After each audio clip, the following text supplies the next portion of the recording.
In this video, I'm going to show you how I use LangSmith's new agentic features to help me build agents. We're going to use LangSmith to help us build a simple assistant that can triage and respond to incoming emails.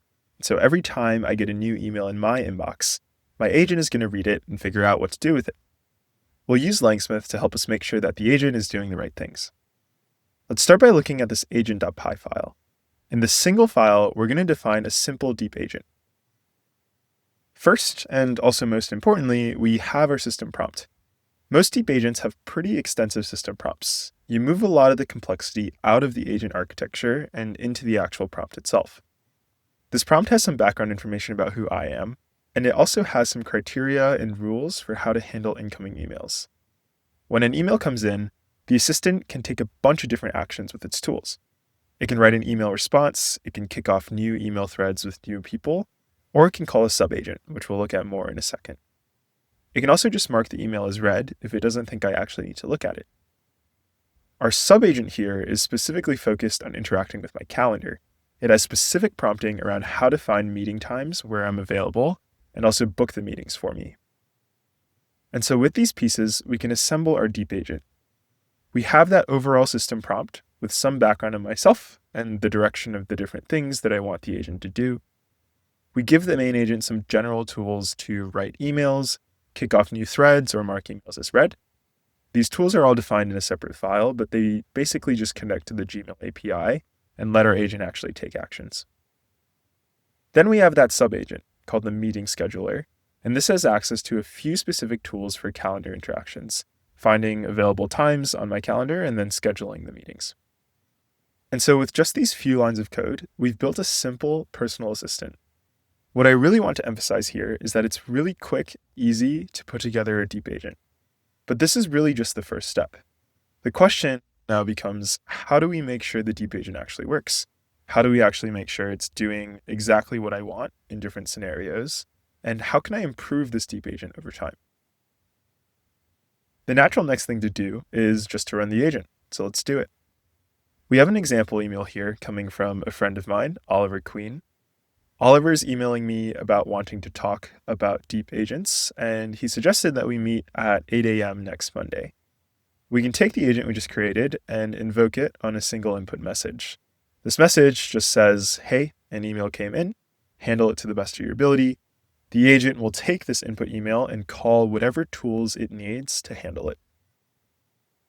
Now we do have a print statement here that'll print out the final state output of the agent. Let's go ahead and wait for it to finish.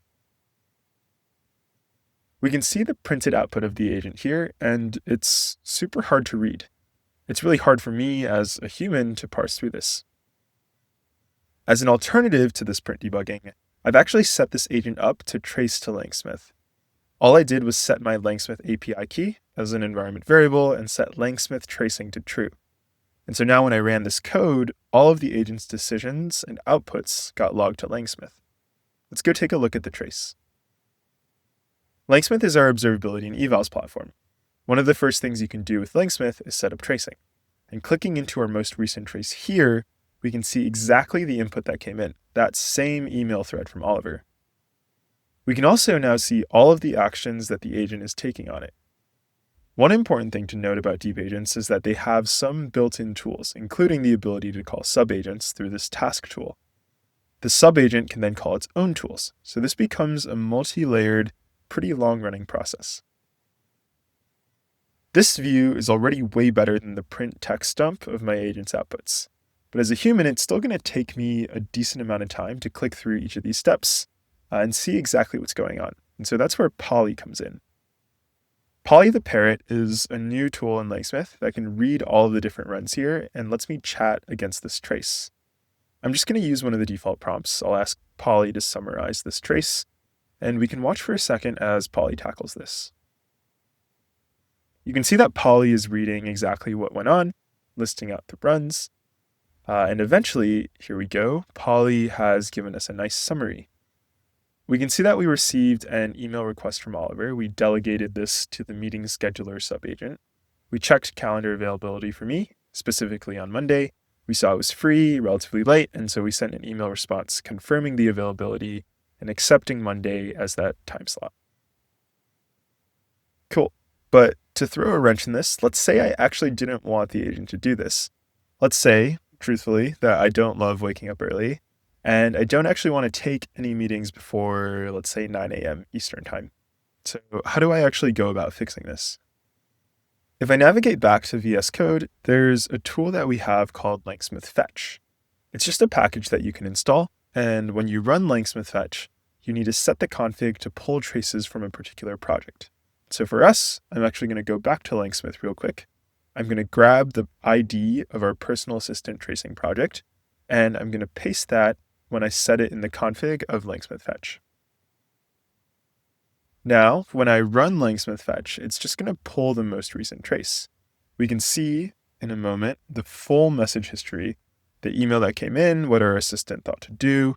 It called a tool, it did its analysis, confirmed it works, sent the response, and then marked the email as read. Now you might be thinking, why is this even useful? Right? We just saw a much more detailed version of this in the LangSmith UI. The benefit here is that by exposing this in the terminal, we now allow our coding agents to actually use this information. The coding agents can call LangSmith Fetch themselves and see what happened in the most recent traces. I'm going to show you how you can do this with our deep agent CLI. I'm going to run our deep agent CLI. This kicks off our coding agent. And if you haven't tried the CLI before, it's pretty similar to Claude Code. The experience should be pretty familiar. I'm just going to ask this, hey, can you tell me what happened in the most recent trace? Summarize it for me. The agent's thinking, and I've actually given the agent some instructions already in a markdown file about how to approach this stuff and that it can use LangSmith Fetch. So we can see the agent now wants to run LangSmith Fetch, and I'm going to let it do it.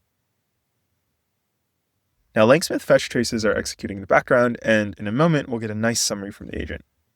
It says here, this short summary, this is what triggered it, the meeting was accepted and confirmed, and great.